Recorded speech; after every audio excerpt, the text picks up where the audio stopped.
Viewers, welcome to Xylem technical. അപ്പോൾ എന്തായി എല്ലാവരുടെയും പ്രിപ്പറേഷൻസ് ഒക്കെ? എല്ലാവരും ഇപ്പം ഈ ഒരു ടൈം നല്ല രീതിയിൽ യൂട്ടിലൈസ് ചെയ്തുകൊണ്ടിരിക്കുന്നുണ്ടായിരിക്കും അല്ലേ? അപ്പം നമ്മുടെ കേരള PSC ഈ വർഷത്തെ എക്സാംസുകളെ എല്ലാം ഉൾക്കൊള്ളിച്ചുകൊണ്ട് ഒരു ആനുവൽ എക്സാം കലണ്ടർ പുറത്തുവിട്ടിട്ടുണ്ട്. അപ്പോൾ നിങ്ങൾ എല്ലാവരും കണ്ടിട്ടുണ്ടായിരിക്കും അല്ലേ? അതിൽ നമ്മുടെ സിവിൽ എഞ്ചിനീയറിംഗ് എക്സാംസ്, ജനറലി നമ്മുടെ ടെക്നിക്കൽ എക്സാമുകളെല്ലാം തന്നെ ജൂൺ മാസം മുതലാണ് ആരംഭിക്കുന്നതായിട്ട് കാണുന്നത്. അപ്പം നിങ്ങൾ എല്ലാവരും അതിപ്പം അറിഞ്ഞിട്ടുണ്ടായിരിക്കും. അപ്പോൾ ഈ ഒരു കലണ്ടർ നോക്കുന്ന സമയത്ത് ഒരുപാട് ഓവർസിയർ ലെവൽ എക്സാമുകളും പിന്നെ അതുപോലെ തന്നെ എല്ലാവരും ആകാംക്ഷയോടുകൂടി കാത്തിരുന്ന LSGD എക്സാംസും ഒക്കെ ഈ ഒരു സ്ലോട്ടിലായിട്ട് വരുന്നുണ്ട്. അപ്പം കുറേ പേരൊക്കെ തിരക്ക് പിടിച്ച പഠനത്തിലായിരിക്കും ഇപ്പോൾ പോയിക്കൊണ്ടിരിക്കുന്നുണ്ടായിരിക്കാം. എന്നാൽ ചിലരെങ്കിലും ഇപ്പം ലേറ്റസ്റ്റ് ആയിട്ട് പാസ് ഔട്ട് ആയിട്ടുള്ള സ്റ്റുഡൻസ് ഒക്കെ ആണെന്നുണ്ടെങ്കിൽ എങ്ങനെ പഠിച്ചു തുടങ്ങണം, അല്ലെങ്കിൽ ഏത് സബ്ജക്റ്റ് ആണ് ആദ്യം പഠിക്കേണ്ടത്, ഏത് ലെവലിൽ പഠിച്ചാൽ നമുക്കൊരു PSC എക്സാം ക്രാക്ക് ചെയ്യാൻ പറ്റും, ഇങ്ങനെയുള്ള പല ഡൗട്ടുകളോടും കൂടിയിട്ട് ഇപ്പോഴും ഇരിക്കുന്നവരുണ്ടായിരിക്കും. അപ്പം ഇന്നത്തെ ഈ ഒരു വീഡിയോ മെയിൻ ആയിട്ടും അവരെ ഫോക്കസ് ചെയ്തുകൊണ്ടാണ് കേട്ടോ നമ്മൾ പ്ലാൻ ചെയ്തിട്ടുള്ളത്.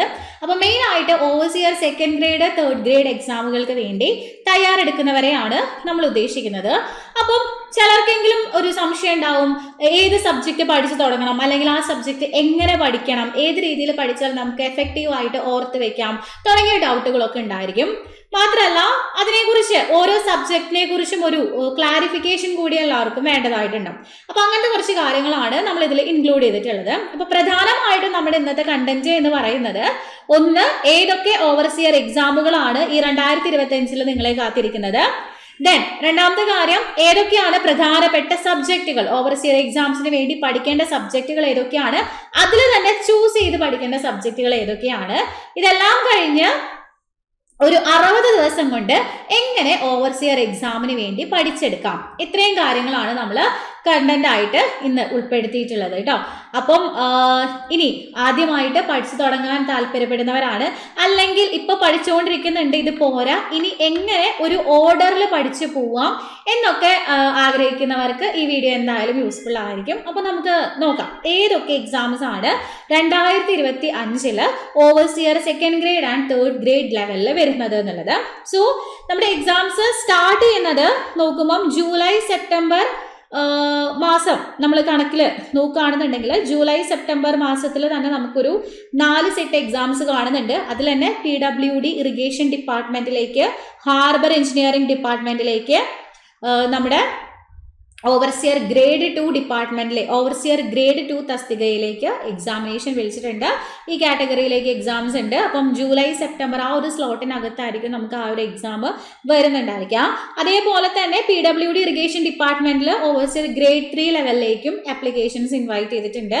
Then PWD irrigation special reservation SC ST കാറ്റഗറിക്ക് സ്പെഷ്യൽ റിക്രൂട്ട്മെന്റ് എക്സാംസും ഗ്രേഡ് 2 തസ്തികയിലേക്ക് നടക്കുന്നുണ്ട്. പിന്നെ ഇത് കൂടാതെ നമ്മൾ ഓഗസ്റ്റ് ഒക്ടോബറിൽ നോക്കുന്ന സമയത്ത് ഹാർബർ എഞ്ചിനീയറിംഗ് ഡിപ്പാർട്ട്മെന്റിൽ overseer grade 3, tracer, draftsman grade 3, work superintendent ഇന്നേ പോസ്റ്റുകളിലേക്കുള്ള എക്സാമിനേഷൻ വരാനിരിക്കുന്നുണ്ട്. ദെൻ സെപ്റ്റംബർ നവംബർ എന്നുള്ള ഭാഗത്ത് KWA ഗ്രേഡ് 3 വരുന്നുണ്ട്. ദെൻ അതുപോലെ തന്നെ soil survey, work superintendent soil survey and conservation department. Then KLDCയിലേക്ക് ഒക്ടോബർ ഡിസംബർ സ്ലോട്ടിൽ KLDC ഓവർസിയർ ഗ്രേഡ് 3, അതുപോലെ ഹാർബർ എഞ്ചിനീയറിംഗ് ഓവർസിയർ ഗ്രേഡ് 3. ഇത് സ്പെഷ്യൽ റിക്രൂട്ട്മെന്റ് ആണ് കേട്ടോ, സ്പെഷ്യൽ റിക്രൂട്ട്മെന്റ് ആണ്. ഇത്തരത്തിലുള്ള ഇത്രയും എക്സാമുകളാണ്. ഇപ്പൊ ഏകദേശം ഒരു 9 എക്സാംസ് ഉണ്ട്. ഈ 9 എക്സാമുകൾ നമുക്ക് ഈ ഓവർസിയർ ഗ്രേഡ് 2 ഗ്രേഡ് 3 ലെവലുകളിൽ മാത്രമായിട്ട് നമുക്ക് ഈ വർഷം വരാനായിട്ട് ഇരിക്കുന്നുണ്ട്. അപ്പം കറക്റ്റ് ആയിട്ട് ഒരു ചിട്ടയായിട്ടുള്ള രീതിയിൽ ഒന്ന് പഠിച്ചു പോവുകയാണെന്നുണ്ടെങ്കിൽ നിങ്ങൾക്ക് എല്ലാവർക്കും സുഖമായിട്ട് ഒരു ഓവർസിയർ ഗ്രേഡിലോട്ട് കയറി പറ്റാൻ പറ്റുന്നതാണ്. പക്ഷെ എഫക്റ്റീവ് ആയിട്ടുള്ള സ്റ്റഡി മാത്രമേ പറ്റുള്ളൂ. കാരണം ഇപ്പോൾ ഒരുപാട് പേര് എക്സാംസിന് വേണ്ടി പ്രിപ്പയർ ചെയ്യുന്നുണ്ട്. വെറുതെ പോയതുകൊണ്ട് കാര്യമില്ല, എഫക്റ്റീവ് ആയിട്ട് തന്നെ നമ്മൾ പഠിച്ച് മുന്നോട്ട് പോകണം. ശരി, ഇനി ഏതൊക്കെ സബ്ജക്റ്റുകളാണ് ഒരു ഓവർസിയർ എക്സാംസിന് വേണ്ടിയിട്ട് പഠിക്കേണ്ടത് എന്ന് നോക്കുകയാണെങ്കിൽ, ഓവർസിയർ ലെവൽ എക്സാംസിന് പ്രധാനമായിട്ട് നമുക്ക് വേണ്ട സബ്ജക്റ്റുകൾ, ഒന്ന് എഞ്ചിനീയറിംഗ് ഡ്രോയിങ് ആണ്, പിന്നെ അതുപോലെ building material and construction, then building construction, building drawing and estimate. ഈ ബിൽഡിംഗ് ഡ്രോയിങ് നമ്മുടെ ബിൽഡിംഗ് ബൈലോസ് ആണ് ഉദ്ദേശിക്കുന്നത്. പിന്നെ എസ്റ്റിമേഷൻ, ഇറിഗേഷൻ എഞ്ചിനീയറിംഗ് ഉണ്ട്, surveying, AutoCAD, then workshop science, public health and sanitation, transportation engineering. ഇത് കൂടാതെ അപ്ലൈഡ് മെക്കാനിക്സിന്റെ ഒരു ചെറിയ ഭാഗം കൂടി നമുക്ക് ചോദിക്കാറുണ്ട് ഓവർസിയർ ലെവൽ എക്സാമിന്.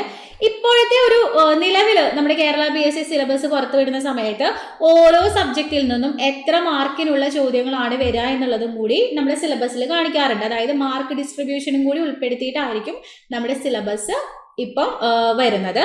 അപ്പൊ അങ്ങനെ നമ്മൾ കഴിഞ്ഞ വർഷങ്ങളിലായിട്ട് വന്നിട്ടുള്ള ഓവർസിയർ ഗ്രേഡ് 2 ഗ്രേഡ് 3 എക്സാംസിന്റെ സിലബസുകൾ നമ്മൾ നോക്കുന്ന സമയത്ത് ഇങ്ങനെയാണ് മാർക്ക് ഡിസ്ട്രിബ്യൂഷൻസ് കാണുന്നത്. അപ്പൊ അതിൽ ബിൽഡിംഗ് കൺസ്ട്രക്ഷനിൽ തന്നെ നമുക്ക് 20 മാർക്കിനുള്ള ചോദ്യങ്ങളുണ്ട്.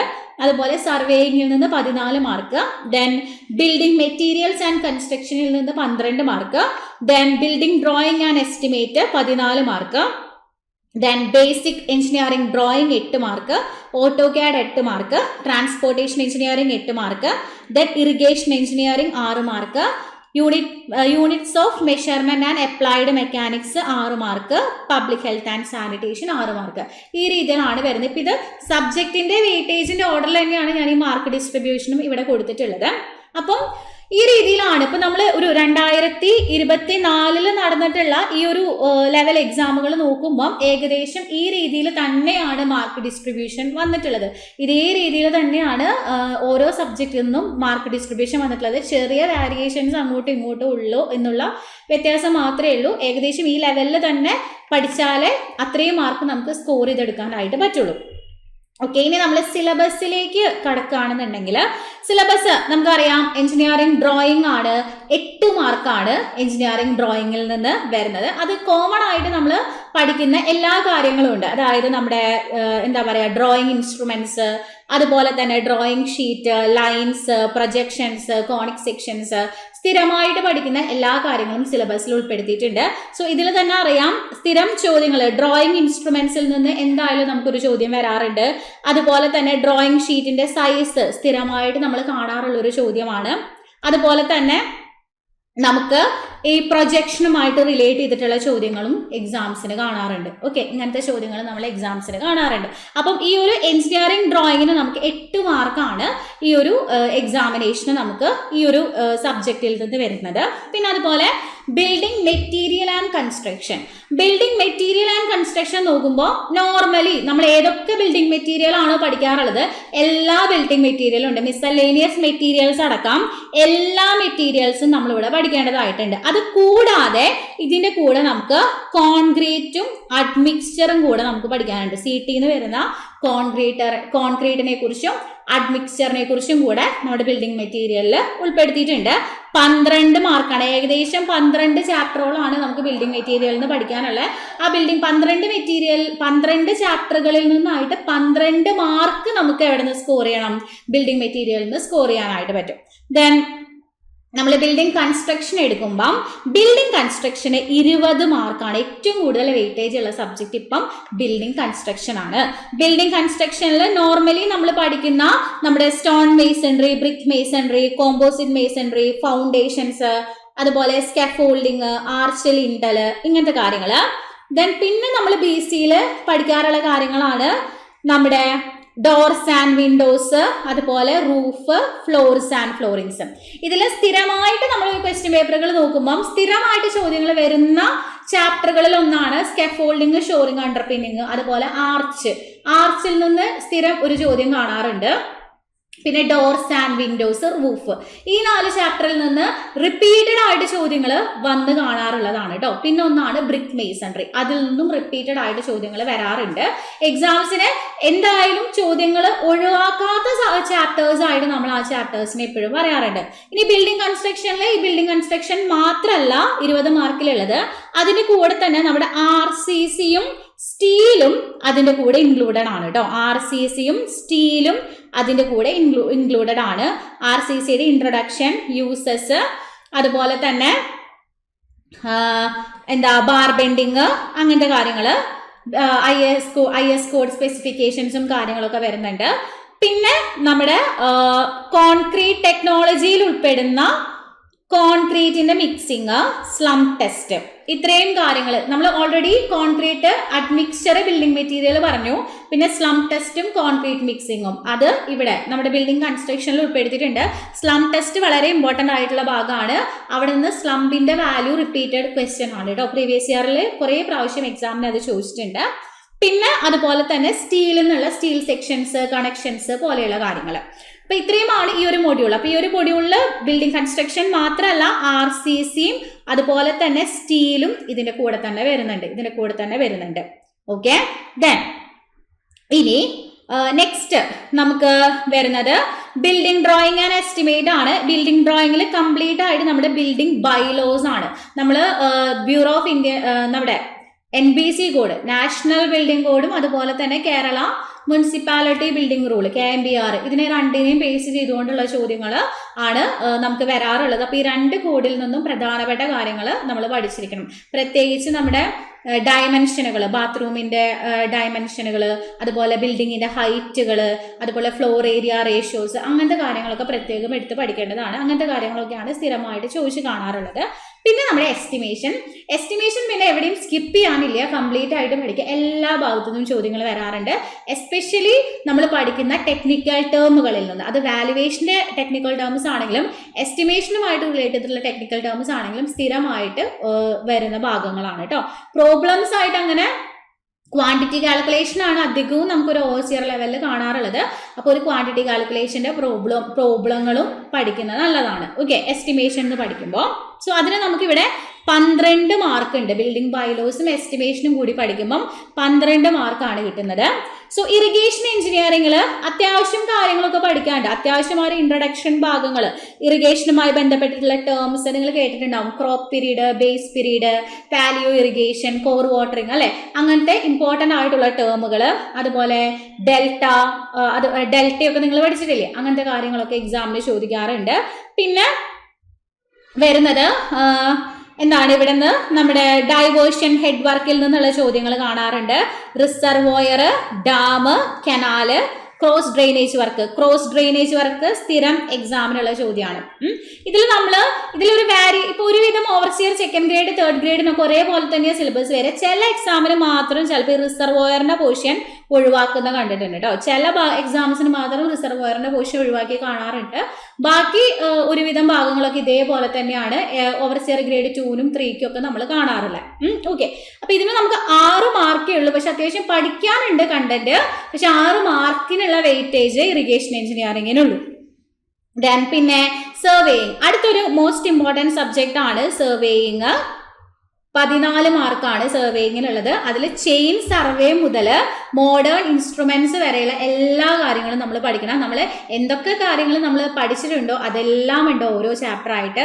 ചെയിൻ ഉണ്ട്, കോമ്പസ് ഉണ്ട്, പ്ലെയിൻ ടേബിള്, ലെവലിങ്, എല്ലാ ഭാഗത്തു നിന്നും ചോദ്യങ്ങൾ വരാറുണ്ട്.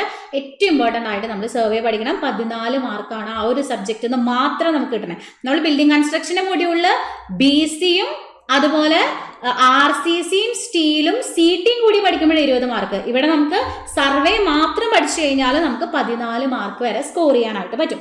ദെൻ പിന്നെ വരുന്നത് AutoCAD ആണ്. വളരെ എളുപ്പത്തിൽ പഠിച്ചെടുക്കാൻ പറ്റുന്ന സബ്ജക്റ്റ് ആണ് AutoCAD. ഇപ്പൊ ലേറ്റസ്റ്റ് ആയിട്ട് AutoCAD കുറച്ച് ടഫ് ആയിട്ടുള്ള ചോദ്യങ്ങളൊക്കെ ചോദിക്കുന്നുണ്ട്. അപ്പൊ നിങ്ങൾ ഇനി പഠിക്കുമ്പോൾ ലേറ്റസ്റ്റ് ആയിട്ടുള്ള ക്വസ്റ്റ്യൻ പേപ്പറിൽ നിന്നുള്ള ചോദ്യങ്ങളും കൂടി ഒന്ന് കണക്ട് ചെയ്ത് പഠിക്കാം. അങ്ങനെയാണെങ്കിൽ ഈസി ആയിട്ട് 8 മാർക്ക് AutoCADൽ നിന്ന് സ്കോർ ചെയ്യാൻ പറ്റും. നിങ്ങൾക്ക് ഒരു ദിവസം കൊണ്ട് സുഖമായിട്ട് പഠിച്ചെടുക്കാൻ പറ്റുന്ന സബ്ജക്റ്റ് ആണ്. ദെൻ പിന്നെ വരുന്നത് ഓക്കെ, അപ്പോൾ ഈ unit of measurements and applied mechanics എന്ന് പറയുന്ന ഭാഗത്ത് നമുക്ക് 6 മാർക്കിനുള്ള ചോദ്യങ്ങളാണ് വരാനായിട്ടുള്ളത്. പഠിക്കാൻ എഞ്ചിനീയറിംഗ് മെക്കാനിക്സ് കുറച്ച് പോർഷൻസ് പഠിക്കാനുണ്ട്. വർക്ക്ഷോപ്പ് സയൻസ് കുറച്ച് കാൽക്കുലേഷൻസ് ചെയ്ത് പഠിക്കണം, ഇക്വേഷൻസ് പഠിക്കണം, അങ്ങനെ കുറച്ച് കാര്യങ്ങൾ വരുന്നുണ്ട്. 6 മാർക്ക്. ദെൻ പിന്നെ നമ്മൾ നോക്കുമ്പോൾ നമ്മുടെ ട്രാൻസ്പോർട്ടേഷൻ എഞ്ചിനീയറിംഗിന്റെ മൊഡ്യൂളാണ്. 8 മാർക്കാണ്. ഈ 8 മാർക്കിൽ നമ്മൾ ഹൈവേയുടെ കുറച്ച് പോർഷൻ പഠിക്കണം, റെയിൽവേ ഫുള്ളായിട്ട് പഠിക്കണം, പിന്നെ ബ്രിഡ്ജിന്റെ ഭാഗങ്ങളും പഠിക്കണം. ഓക്കെ, അപ്പൊ അതില് ഹൈവേയിൽ വളരെ കുറച്ച് കാര്യങ്ങളേ ഉള്ളൂ. കുറച്ച് കാര്യങ്ങൾ എന്ന് പറഞ്ഞു കഴിഞ്ഞാൽ നമ്മുടെ നമ്മുടെ റോഡ് ഡെവലപ്മെന്റിന്റെ ആ ഒരു ഹിസ്റ്ററി, അതുപോലെ അലൈൻമെന്റ്, റോഡിന്റെ ക്ലാസിഫിക്കേഷൻ, ആ ഒരു ഭാഗത്തു നിന്നുള്ള ചോദ്യങ്ങളാണ്.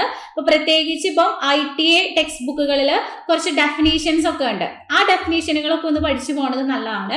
അങ്ങനത്തെ ഡെഫിനീഷൻസ് ആയിട്ട് എക്സാമിന് ചോദിക്കാറുണ്ട്. പിന്നെ റെയിൽവേയിൽ ഒന്നും ഒഴിവാക്കാനില്ല, റെയിൽവേ ഫുൾ ആയിട്ടുണ്ട്. റെയിൽവേ സ്റ്റാർട്ടിങ് ഹിസ്റ്ററി മുതൽ ലാസ്റ്റ് സിഗ്നൽസ് വരെയുള്ള എല്ലാ ഭാഗങ്ങളും സിലബസിലുണ്ട്. എല്ലാ ഭാഗങ്ങളും പഠിക്കണം. ദെൻ ബ്രിഡ്ജിലാണെങ്കിൽ പ്രധാനമായിട്ടും ബ്രിഡ്ജിന്റെ ക്ലാസിഫിക്കേഷൻ, അതുപോലെ ബ്രിഡ്ജസിലെ ഫൗണ്ടേഷൻ, കമ്പണൻസ്, ഇത്രയും കാര്യങ്ങളാണ് ബ്രിഡ്ജസിൽ വരുന്നത്. ഈ 3 സബ്ജക്റ്റും ചേർത്ത് നമുക്ക് 8 മാർക്കാണ് കിട്ടാനുള്ളത്. ദെൻ ലാസ്റ്റ് 10ാമത്തെ മൊഡ്യൂളായിട്ട് പബ്ലിക് ഹെൽത്ത് ആൻഡ് സാനിറ്റേഷൻ ആണ്. 6 മാർക്കാണ് ഈ ഒരു മൊഡ്യൂളിൽ നിന്ന് നമുക്ക് കിട്ടുന്നത്. ഇവിടെ നമുക്ക് ഈ പറഞ്ഞ പോലെ തന്നെ ചില സിലബസിൽ ഈ പറയുന്ന സീവേജ് ട്രീറ്റ്മെന്റ് പ്ലാൻസ് ഉണ്ടാവാറുണ്ട്, ചില സിലബസിൽ അത് ഉണ്ടാവാറില്ല. അപ്പൊ നിങ്ങൾ വരുന്ന സിലബസ് നോക്കിയിട്ട് അനുസരിച്ചിട്ട് പഠിക്കാം. ഇപ്പൊ ഉള്ളത് പോലെ തന്നെ വിചാരിച്ച് പഠിക്കാം. ഉണ്ടാവില്ലെങ്കിൽ അതത്ര ബോണസ് ആണെന്ന് വിചാരിക്കാം. ഓക്കെ, അങ്ങനെ വിചാരിക്കാനേ പറ്റുള്ളൂ. അപ്പൊ ഏകദേശം ഈ രീതിയിലാണ് നമ്മുടെ സിലബസുകൾ വരുന്നത്. അപ്പൊ നിങ്ങൾക്ക് സിലബസിനെ കുറിച്ച് ഒരു ധാരണ ആയിട്ടുണ്ടാവും. അപ്പൊ 2024 നടന്ന എക്സാമുകൾ നമ്മൾ നോക്കുമ്പോൾ ഈ മാർക്ക് ഡിസ്ട്രിബ്യൂഷനെ ബേസ് ചെയ്തുകൊണ്ട് തന്നെയാണ് നമുക്ക് ഒരുവിധം ക്വസ്റ്റ്യൻ പേപ്പറുകളിലൊക്കെ ക്വസ്റ്റ്യൻസ് കാണാനായിട്ട് പറ്റുന്നത്.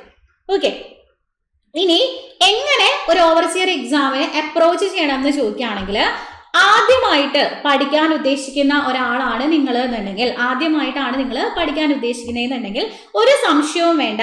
നിങ്ങൾ ഏറ്റവും ഇമ്പോർട്ടൻ്റ് ആയിട്ട് ആദ്യം തന്നെ നിങ്ങൾ പഠിക്കേണ്ടത് 4 ആൾക്കാരെയാണ്. ഒന്ന് building material, building construction, surveying, അതുപോലെ എസ്റ്റിമേഷൻ. ഈ 4 സബ്ജക്റ്റ് നിങ്ങൾ തറവായിട്ട് പഠിച്ചു കഴിഞ്ഞാൽ 60 മാർക്ക് നിങ്ങൾക്ക് ഈസി ആയിട്ട് കിട്ടും. ഓക്കെ, ഈ 4 ഏറ്റവും കൂടുതൽ ഓവർസിയർ ലെവൽ എക്സാമിന് ഏറ്റവും കൂടുതൽ വെയിറ്റേജ് ഉള്ള സബ്ജക്റ്റുകൾ ഇവർ 4 പേരുമാണ്. ഇവരെ 4 പേരെയും പഠിച്ചാൽ നിങ്ങൾക്ക് 60 മാർക്കാണ്. പിന്നെ ഇതിന്റെ കൂടെ നിങ്ങൾക്ക് ഈസി ആയിട്ട് പഠിച്ചെടുക്കാൻ പറ്റുന്ന ആളാണ് ഓട്ടോക്യാഡ് പഠിച്ചാൽ ഒരു 8 മാർക്കും കിട്ടും. ഇങ്ങനെ 68 മാർക്ക് കിട്ടും. അപ്പോൾ ഏത് സബ്ജക്റ്റിൽ നിന്ന് പഠിച്ചു തുടങ്ങണം എന്ന് സംശയം ഉള്ളവർക്ക് വേണ്ടിയിട്ട് പറയാണ്, നിങ്ങൾ പഠിച്ചു തുടങ്ങുമ്പോൾ ഈ 4 സബ്ജക്റ്റില് BM, BC, എസ്റ്റിമേഷൻ, സർവേയിങ്, ഇതിൽ ഏത് വെച്ച് വേണമെങ്കിൽ നിങ്ങൾക്ക് പഠിച്ചു തുടങ്ങാം. നിങ്ങൾക്ക് ഒരു നഷ്ടവും വരില്ല. ഓക്കെ, ഒരു നഷ്ടവും വരില്ല. ഏത് സബ്ജക്റ്റ് വേണമെങ്കിലും പഠിച്ചു തുടങ്ങാം. എല്ലാത്തിനും ഈക്വൽ ഇമ്പോർട്ടൻസ് ആണ്. ഇനി എങ്ങനെയാണ് ഇപ്പൊ BM പഠിക്കുക, അല്ലെങ്കിൽ BC പഠിക്കുക, സർവേ പഠിക്കുക, അങ്ങനെയൊക്കെ സംശയമുള്ളവരുണ്ടാവും. ഇപ്പൊ BM ഉം BC ഒക്കെ നോക്കുകയാണെങ്കിൽ കംപ്ലീറ്റ് ആയിട്ട് തിയറിയാണ്. അതിൽ ഒരു പ്രോബ്ലം പോലും നമുക്ക് ചെയ്യാറില്ല. സർവേ ഒക്കെ ആണെങ്കിൽ ഇടയ്ക്ക് ഒരു പ്രോബ്ലമെങ്കിലും ചെയ്യാണ്ടാവും.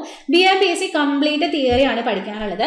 അപ്പൊ ഈ ഒരു BM, BC ഒക്കെ പഠിക്കാൻ ബുദ്ധിമുട്ടുള്ളവർ എന്ത് ചെയ്യണം എന്ന് വെച്ച് കഴിഞ്ഞാൽ, ഡെയിലി ഒരു ചാപ്റ്റർ വെച്ച് പഠിച്ചു നോക്കുക. ഓരോ ദിവസം, ഇപ്പോൾ ഒരു ദിവസം ലൈം ആണെങ്കിൽ ലൈം മാത്രം പഠിക്കാം, അല്ലെങ്കിൽ ടിമ്പർ ആണെങ്കിൽ ടിമ്പർ മാത്രം പഠിക്കാം. പഠിക്കുമ്പോൾ അതൊരു സ്റ്റോറി പോലെ കണക്ട് ചെയ്ത് പഠിക്കാൻ നോക്കുക. അപ്പോൾ അതായത് ഇപ്പോൾ ഞാൻ ഇന്ന് ടിമ്പറാണ് പഠിക്കുന്നതെന്നുണ്ടെങ്കിൽ അത് എവിടെ നിന്ന് ആ കഥ തുടങ്ങുന്നു, എവിടെ അത് അവസാനിക്കുന്നു, അങ്ങനെ പഠിക്കുക. അതായത് ടിമ്പർ, ആ വേർഡ് വന്നത് എവിടുന്നാ, അതിന്റെ ക്ലാസിഫിക്കേഷൻ എന്താണ്, ദെൻ ക്ലാസിഫിക്കേഷൻ കഴിഞ്ഞിട്ട് പിന്നെ നമ്മൾ ആ ടിമ്പറിനെ ഒന്ന് മുറിക്കുന്നു, അതിന്റെ സ്ട്രക്ചർ എന്താണെന്ന് പഠിക്കണു. സ്ട്രക്ചറിന്റെ കാര്യങ്ങൾ കഴിഞ്ഞാൽ അതിലുള്ള സീസണിങ് എങ്ങനെ ചെയ്യുന്നു എന്ന് പഠിക്കണു, ഡിഫക്ട്സ് എന്തൊക്കെയാ വരാം എന്ന് പഠിക്കണു, എങ്ങനെ മരത്തിനെ കൺവേർട്ട് ചെയ്യാം എന്ന് പഠിക്കണു, എങ്ങനെ മരത്തിനെ പ്രിസർവ് ചെയ്യാം എന്ന് പഠിക്കണു. അങ്ങനെ കണക്ട് ചെയ്ത് ഒരു കഥ പോലെ പഠിക്കാൻ നോക്കുക. ഒരു കഥ പോലെ പഠിച്ചു കഴിയുമ്പോൾ നിങ്ങളുടെ മൈൻഡിൽ ആ ഒരു ടിമ്പർ ഉണ്ടാവണം. അങ്ങനെ പഠിക്കാനായിട്ട് നോക്കാം. ഒരു ദിവസം നിങ്ങൾ ഒരു ചാപ്റ്റർ വെച്ചൊക്കെ പഠിക്കാം. ഒരു ചാപ്റ്റർ വെച്ചിട്ട് നിങ്ങൾ പഠിക്കുകയാണെങ്കിൽ അത് പഠിച്ചു കഴിഞ്ഞാൽ അന്ന് തന്നെ ആ ചാപ്റ്ററിൽ നിന്ന് ചോദിച്ചിട്ടുള്ള പരമാവധി MCQ ക്വസ്റ്റ്യൻസ് അറ്റൻഡ് ചെയ്ത് നോക്കാം. എന്തെങ്കിലും പ്രീവിയസ് ഇയർ ക്വസ്റ്റ്യന്റെ ബുക്ക് നിങ്ങളുടെ കയ്യിൽ ഉണ്ടെങ്കിൽ ആ പ്രീവിയസ് ഇയർ ക്വസ്റ്റ്യൻ ബുക്കിൽ നിന്ന് ആ ചാപ്റ്ററിൽ നിന്ന് ചോദിച്ചിട്ടുള്ള ചോദ്യങ്ങളെല്ലാം ഒന്ന് വർക്ക്ഔട്ട് ചെയ്ത് നോക്കുക. എന്തെങ്കിലും എക്സ്ട്രാ പോയിന്റ്സ് കിട്ടിയിട്ടുണ്ടെങ്കിൽ അത് നിങ്ങളുടെ നോട്ടിൽ ആഡ് ഓൺ ചെയ്ത് വെക്കുക. ക്വസ്റ്റ്യൻ പേപ്പറിൽ നിന്ന് നിങ്ങൾ പഠിക്കാതെ എന്തെങ്കിലും പോയിന്റ് കിട്ടിയിട്ടുണ്ടെങ്കിൽ അത് നോട്ടിൽ ആഡ് ഓൺ ചെയ്ത് വെക്കുക.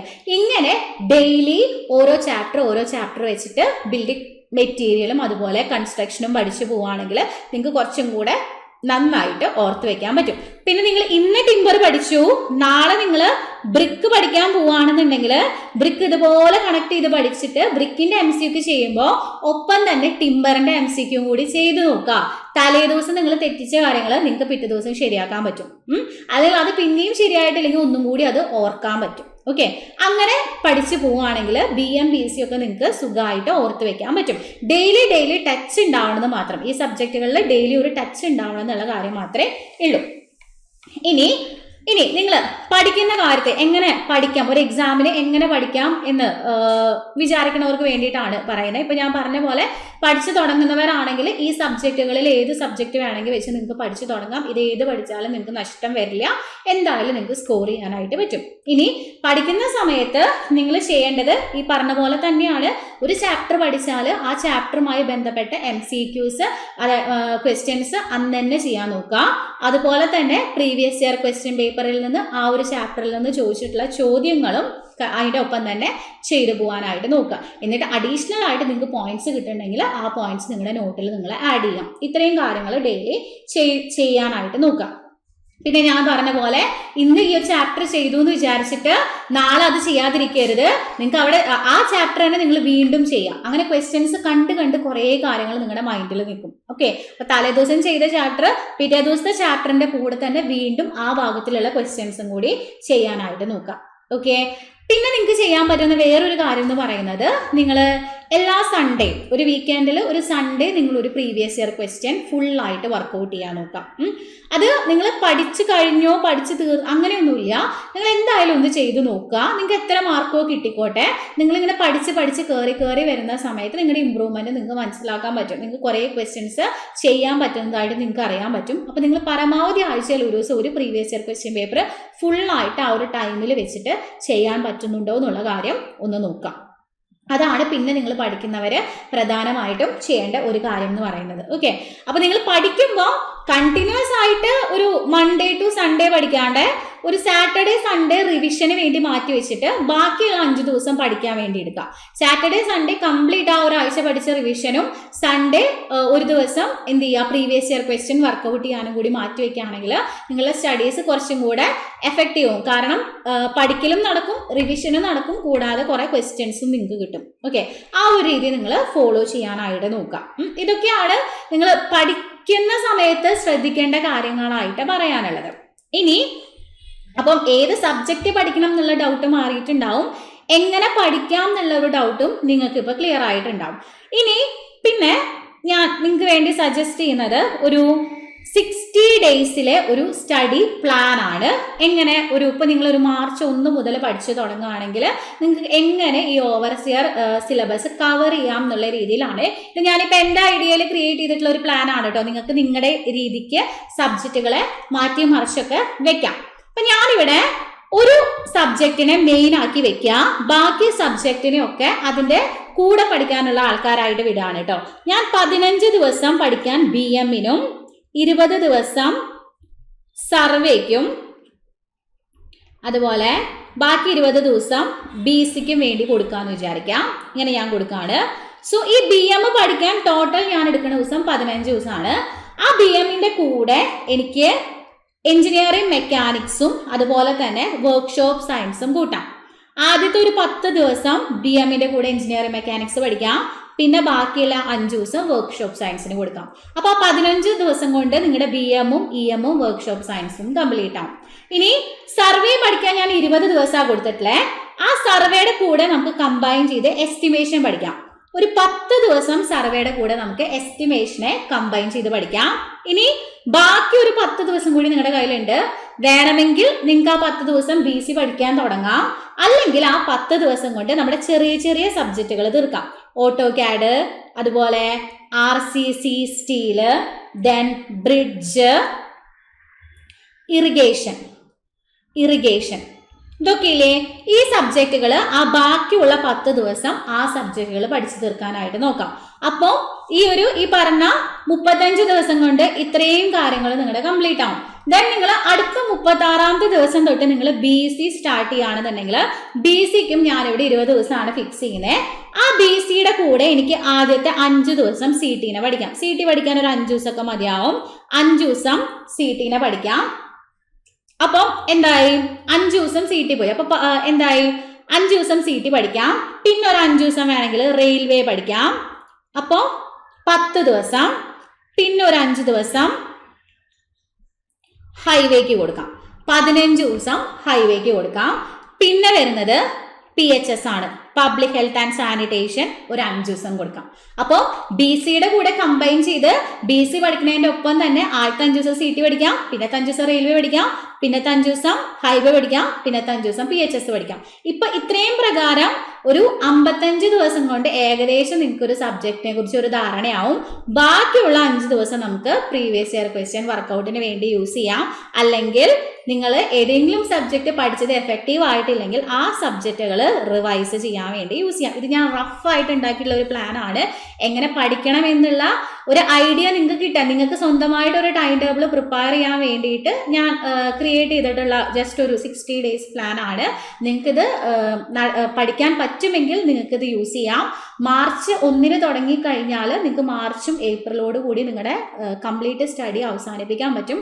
പിന്നെ ഞാൻ മാർച്ച് 1 തൊട്ട് ഏപ്രിൽ 30 വരെ കണ്ടിന്യൂസ് 60 ദിവസം അങ്ങനെ ഞാൻ ഉദ്ദേശിക്കുന്നില്ല. നിങ്ങൾക്ക് വേണമെങ്കിൽ സാറ്റർഡേ സൺഡേ ഒഴിവാക്കിയിട്ട് സാറ്റർഡേ സൺഡേ വേറെ റിവിഷനോ കാര്യങ്ങൾക്കോ മാറ്റി വെച്ചിട്ടുള്ള ഒരു 60 ദിവസത്തെ പ്ലാൻ ആക്കി നിങ്ങൾക്ക് ഇതിനെ മാറ്റാം. അങ്ങനെ വേണമെങ്കിൽ നിങ്ങൾക്ക് അങ്ങനെ നിങ്ങളുടെ ഇഷ്ടത്തിന് പഠിക്കാം കേട്ടോ. അപ്പോൾ ഞാൻ ഒരു എങ്ങനെ പഠിക്കണം, ഒരു ടൈം ടേബിൾ ഒന്ന് വേണമെന്ന് തോന്നണവർക്ക് വേണ്ടിയിട്ട് ഞാൻ റഫായി ഉണ്ടാക്കിയ ഒരു പ്ലാൻ ആണ്. നിങ്ങൾക്ക് ഇത് യൂസ്ഫുൾ ആകുമെങ്കിൽ നിങ്ങൾക്ക് ഈ ഒരു രീതിയിൽ ഈ ഒരു പാറ്റേണിൽ നിങ്ങൾക്ക് പഠിച്ചു പോകാവുന്നതാണ്.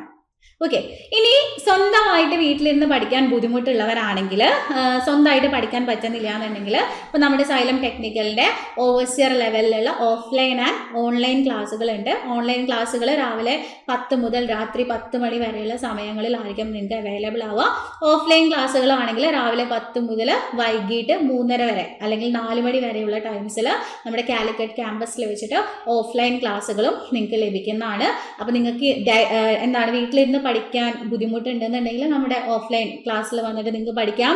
ഇനി ഒരു അസിസ്റ്റൻസ് വേണം പഠിക്കാമെന്നുണ്ടെങ്കിൽ നമ്മുടെ ഓൺലൈൻ ക്ലാസ്സിലും നിങ്ങൾക്ക് ജോയിൻ ചെയ്യാവുന്നതാണ്. നമ്മുടെ കോഴ്സിലേക്ക് ജോയിൻ ചെയ്യാൻ താല്പര്യം ഉണ്ടെന്നുണ്ടെങ്കിൽ താഴെ കാണുന്ന നമ്മുടെ ടെക്നിക്കൽ കോൺടാക്റ്റിൻ്റെ നമ്പറിൽ ഒന്ന് വിളിച്ച് കോൺടാക്ട് ചെയ്താൽ മതി. നിങ്ങൾക്ക് നമ്മുടെ കോഴ്സ് പർച്ചേസ് ചെയ്യാനായിട്ട് സാധിക്കും കേട്ടോ. ഓക്കെ, അപ്പോൾ അത്രയും കാര്യമാണ് നമുക്ക് ഇന്നത്തെ വീഡിയോയിൽ പറയാനുള്ളത്. അപ്പോൾ ഞാൻ പറഞ്ഞ പോലെ നിങ്ങൾക്ക് ഏകദേശം ഏതൊക്കെ സബ്ജക്റ്റാണ് പഠിക്കേണ്ടതെന്ന് മനസ്സിലായിട്ടുണ്ടാവും, ഏത് സബ്ജക്റ്റിനാണ് ഇമ്പോർട്ടൻസ് കൊടുക്കേണ്ടതെന്ന് മനസ്സിലായിട്ടുണ്ടാവും, സിലബസിനെ കുറിച്ച് ഒരു ധാരണ കിട്ടിയിട്ടുണ്ടാവും. ഇനി എങ്ങനെ 60 ദിവസം കൊണ്ട് ഓവർസിയറിന്റെ സിലബസ് കവർ ചെയ്യാമെന്നുള്ളതും നിങ്ങൾക്ക് ഇപ്പം ക്ലിയർ ആയിട്ടുണ്ടാകുമെന്ന് വിചാരിക്കുന്നു. അപ്പോൾ നമുക്ക് അടുത്തൊരു ദിവസം ഇതുപോലെയുള്ള പുതിയ കണ്ടന്റുകളായിട്ട് വീണ്ടും കാണാം. താങ്ക്